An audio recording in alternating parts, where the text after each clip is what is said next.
So the question of whether Android devices are better than iOS devices have been an unanswered question for a long period of time now. And this is basically because there are different users with different perspectives, or maybe these tech companies keep rolling out these devices and trying to fight themselves and leaving us, the users, in between to keep asking ourselves this question and pondering on this question, whether or not the Android devices are better than the iOS devices or the iOS devices are better than the Android devices. But the truth is, the question has never really been answered by just about anybody. And just like that, I've come up with a reason, more like multiple of reasons why I should start using an Android device alongside my iPhone device in 2022. And you listening to me, you're about to hear all the reasons I possibly have.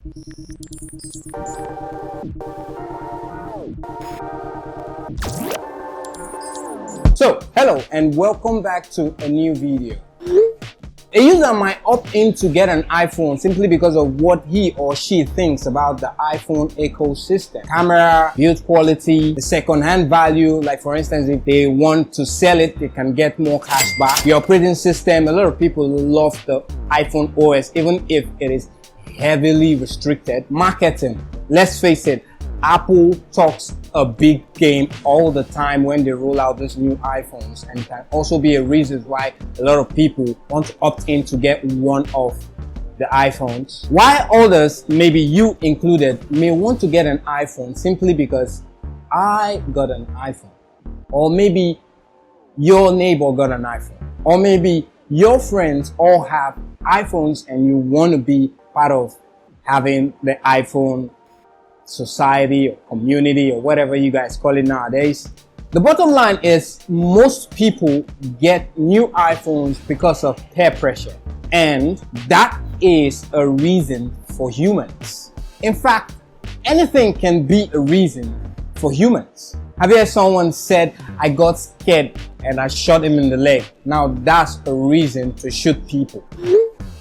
Oh, let's face it, iPhones are really good devices. Like, I love some things about my iPhone, especially the work-related features. For instance, I can start something here and complete it on my Mac. I want to copy some text that someone sent me on my email or my WhatsApp or on my Google Chat or whatever. All I have to do is copy it on my phone and I can simply paste it on my MacBook.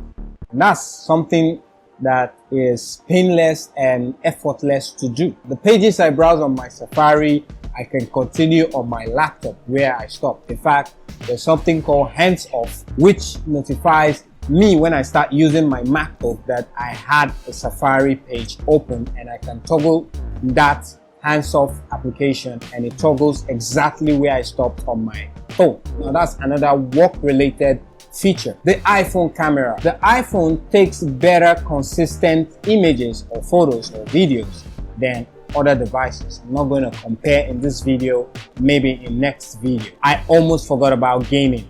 Gaming here takes a lot of time before it throttles or lag, but on the Android device it throttles and lag immediately it starts getting hot. I believe that's all I fancy on the iPhone. This costs like $190 to $220 thereabout, depending on where you buy. Check that out on beckstores.com, links in the description. The prices are ever slightly changing, and since this is comparing with an iPhone on price, it's also a very good reason why somebody, you or me, would want to get this. This is way cheaper than a direct comparison or a direct opposite of this in the iOS world. So Apple released like what, 4 or 3 iPhones each year, but unlike Apple, the Android ecosystem is full of varieties. There are like a whole lot of hardware to choose from. There are like a variety of hardware to choose from. And even if you're not a fan of Samsung, there is Redmi, Oppo, there's the Google Pixel, LG, Sony, YE, OnePlus, and so on and so forth. You can choose from a whole lot of other devices that are still running Android and still have the Google Play Store on them. Even Samsung makes low budget phones that anyone can go and pick and start using and get the most out of. So it is like almost an endless choices on hardware when it comes to the Android ecosystem, while the iPhone is just being specific. Not a problem, but this is another good reason why you want to go out and get an Android. So aside having 128 gigs of internal memory, this Samsung also has an expandable slot for a memory card stick. Now, iPhone have never had an expandable storage and may never have an expandable storage. I might not be into the expandable storage, like this is not having any memory card inside of it, but it's still a good option to have in case I change my mind and want to use a memory card stick. I have the option. I pop out my memory card tray, slot in my external storage, and expand whatever storage I'm having in here, which by my guess, this is going to support up to 512 gigabytes of storage, which is a lot if you're into the photography and the videography communities. And considering the exorbitant price both the iPhone and also the Android tech companies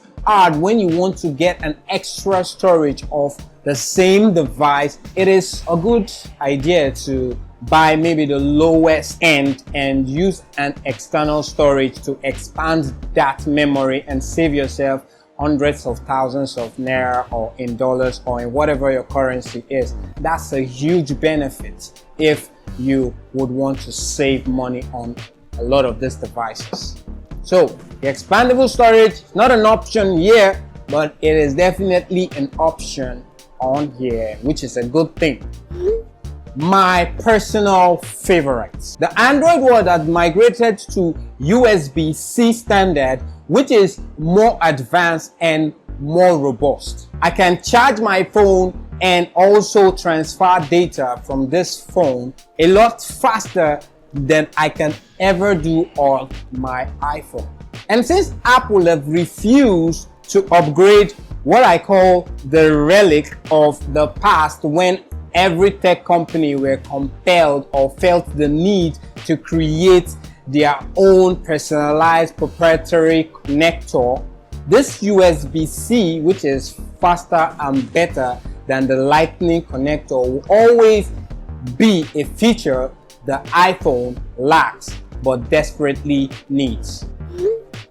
Yet another reason why I'm using more of my Android and less of my iPhone. You see, I don't like AirPods. I would like to say the reason why I don't like AirPods, but I'll leave that for yet another long YouTube video. Since 2016, Apple retired from having a headphone jack on their iPhone. Later on, Samsung copied but later brought it back. It feels so nice when I got to see that I not only had the headphone jack, also a pair of free headphones in the unboxing of this X10 when I recently got it. And many other Android also ship with the headphone jack. This is a big deal when it comes to people who still listen to music, podcasts, or audiobooks using the old school wire headphones. I don't even like iTunes, for crying out loud. This Samsung gives me not only the option to listen to music that I download over my browser, but I can play it on either the default music app or any other music app, and there are a lot of varieties of music app that I can download over the Play Store and still find my music and play them straight with no interruptions. Aside that, more and more services are expanding to the Android ecosystem. Apple, a pioneer of both hardware and software design would prefer if you transfer your movies or your music or your pictures from your PC to your iPhone. And the iTunes, which is required to handle that particular task, is a bloated mess. In fact, uninstalling the iTunes from your PC is such a nightmare that Apple had to publish an article that guides people on how to fully uninstall the iTunes from their PC.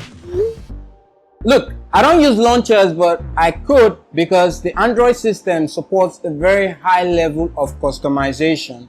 And that's where launchers come in. Apple released the iOS 16 alongside restricted lock screen customization and always on display. Both features which are available since Android first shipped years ago. A launcher, which is also known as home screen replacement, is an app that modifies your software design and features of your smartphone. And at this point, it is hard to imagine a world where Apple let something like this happen to the iPhone. And although both Android and iOS have evolved over the years, but Android still remains a platform that gives our user the proper or complete flexibility to customize almost every single aspect of its software.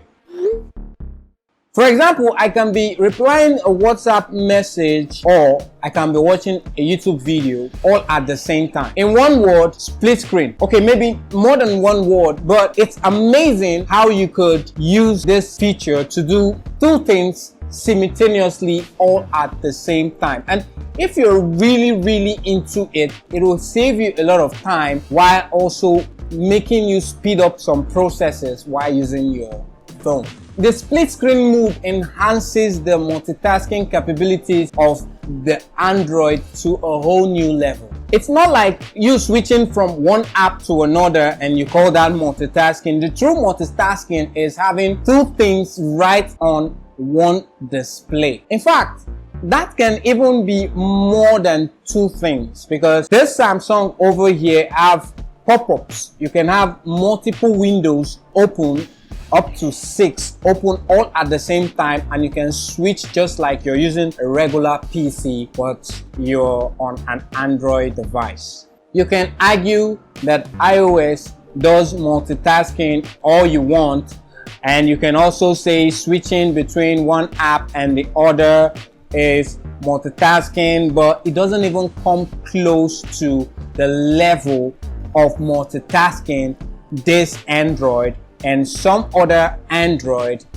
have and have been doing for years now. You can't.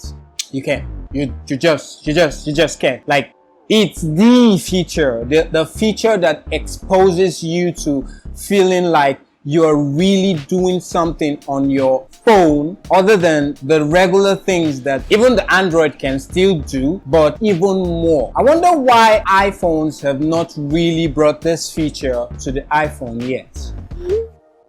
Alright, on Android, you can flip a switch and install just about any app. This lets you install apps from unknown sources other than Google Play Store. And aside that, if you're not into downloading and installing apps from unknown sources, you can download a lot of free apps on the Play Store. It's free, it's powerful. There are a lot of alternatives to just one app that you're looking for on the Play Store, and comparing this with App Store on the iPhone, well, you keep yourself guessing and keep yourself searching until you find something that is totally free. I found a lot of apps that are way useful than the apps that I have on here that are completely free. When I mean completely free, I mean no in-app purchases and no ads and none of those things. Like completely free and useful apps that I can use offline, like games that I can play offline and have fun playing them offline, and they are completely free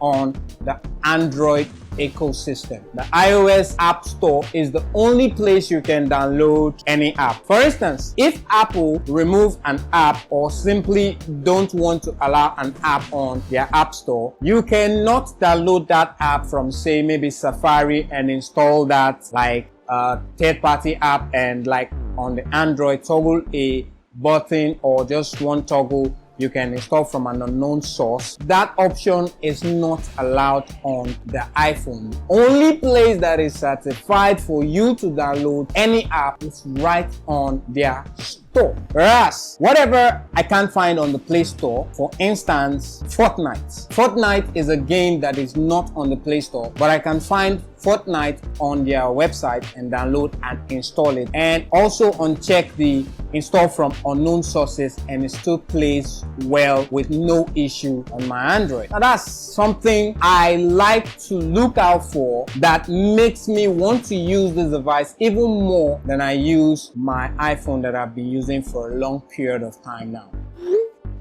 To end this, is it wise for me to start using this totally, like the headphone jacks and the display? Samsung makes great displays, by the way, and other tons of features that comes with the Android, or the benefits of using the Android ecosystems are there to make me want to say this is a better option not to loud it than my iPhone right now. Maybe something changed in the future. All right, we're at the end of this video, and I've said a bunch of things that are reasons why you might opt in getting an Android like I did. And speaking about reasons, now is a good reason why, if you've not subscribed to this channel, you should subscribe to this channel.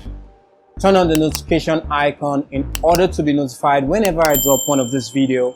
And also, if you find this video useful, another good reason to smash that like button in order to support me in what I'm doing here. Thanks, by the way. And I think that covers every single thing that I have to say on this video. Feel free to use the comment section down below in this video to say whatever it is you want to say in your mind. If you find this video interesting, if you want to just say something nice to me, that's also most appreciated. And until I see you next time, my name is J Matthew. Thanks for watching, and peace.